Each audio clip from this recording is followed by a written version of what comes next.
Yeah, Angie Reyes, um, founder and retired executive director of Detroit Hispanic Development Corporation.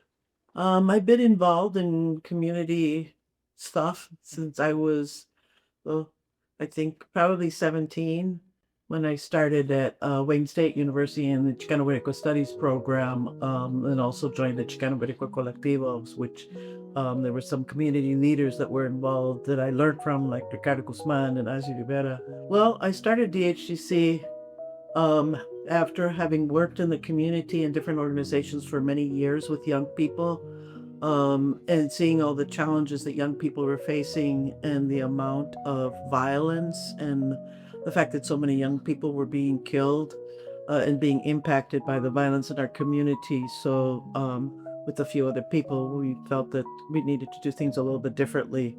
So, started DHDC. I actually started with the GRACE program first, the gang retirement program, and then created DHDC around the program. Been involved with Angie since 1997, and she came up with this harebrained idea to organize the youth that were in the gangs, which was near impossible. And Angie put together the 4 of the 5 gangs together, and we all sat down, and the solution was by Facundo Bravo and Carmen Munoz and Rick Gonzalez and myself.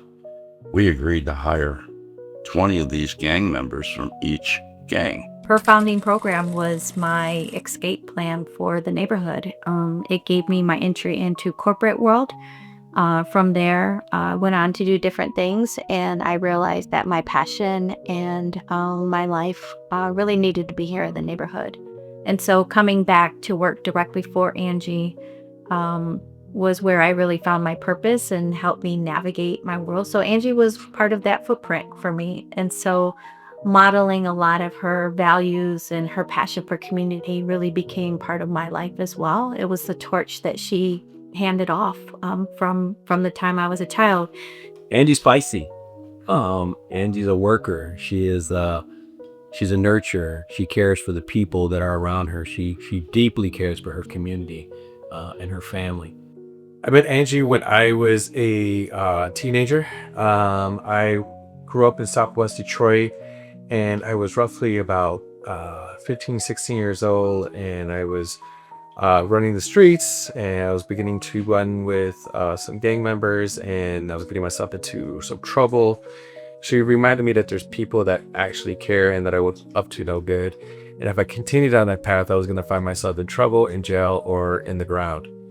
And from that point, she offered me to come into the summer youth program.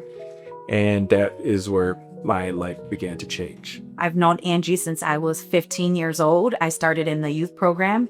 And she has very inspired me doing my work now because she really focuses on the kids. She started this agency as in her home on the couch. She was losing a lot of youth. So when I started here, it was a good way to socialize, to be with other kids my age. But definitely Angie has been a staple in my life for over 25 years. I am a violence interrupter. I'm a community servant. I worked for Ceasefire Detroit. I met Angie when I was, I want to say 7 or 8 years old, when I went to camp with her. Just experienced something else out of the Southwest Detroit. The bus ride there, just packing the bag and the little snacks and extra socks my dad would give us to put in our bags and stuff like that. And getting up there to the campsite and looking around like, wow, we're far away from home, but we really weren't. So just experiencing something out of the hood, it was great. It was great. I want to say Angie is the reason why I'm a community servant, why I have been all these years.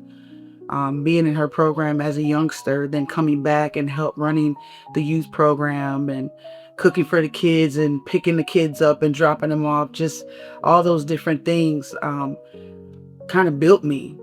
So it's really a part of my life. All the teachings she has given myself and my siblings and the neighborhood kids, I take that with me. So I do believe that's a big part of what I do, and it's what I stand on basically. I met Angie Reyes over 30 years ago when me and her son Alexis, we've been best friends since we were 10, 11 years old. Even when I was younger, Angie Reyes was always a leader in the community.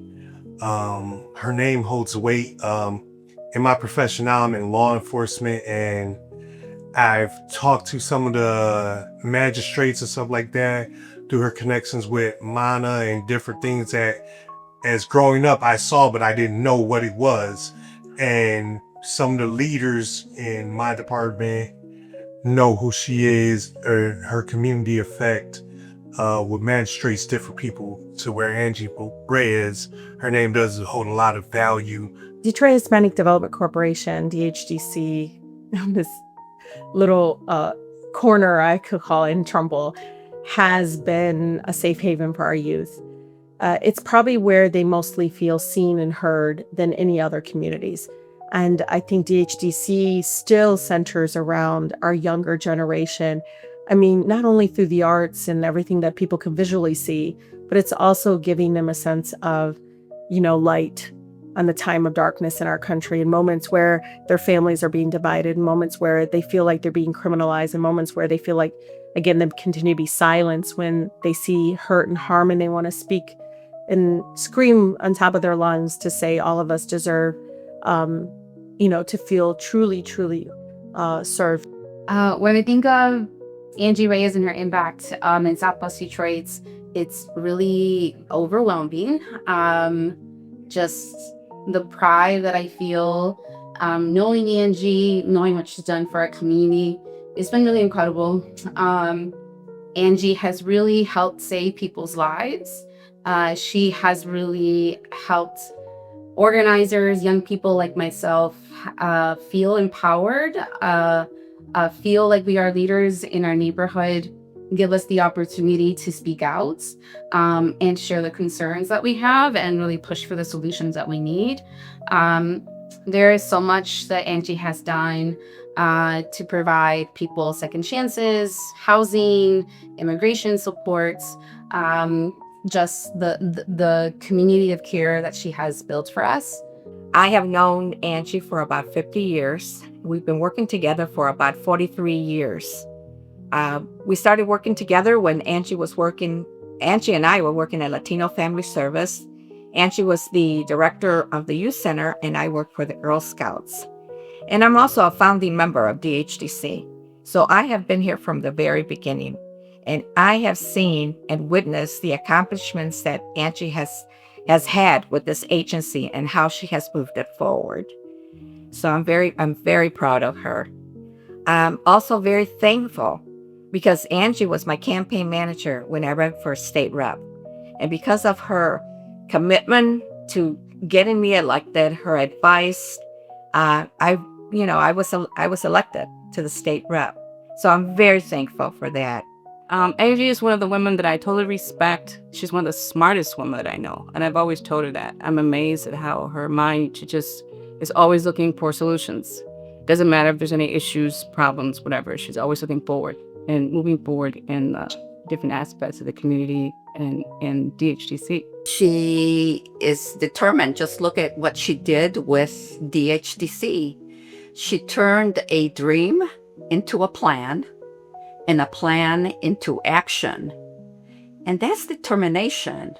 For her, roadblocks and hurdles were a way to move forward. And that takes guts. And Angie has plenty of it. And just know that you have done an incredible job of preparing your staff, your team, and DHDC for the next chapter. She did good and makes me tear up. So congratulations, Angie, and congratulations, DHDC. Angie, Mom, thank you for everything that you have done. Enjoy yourself, Ma.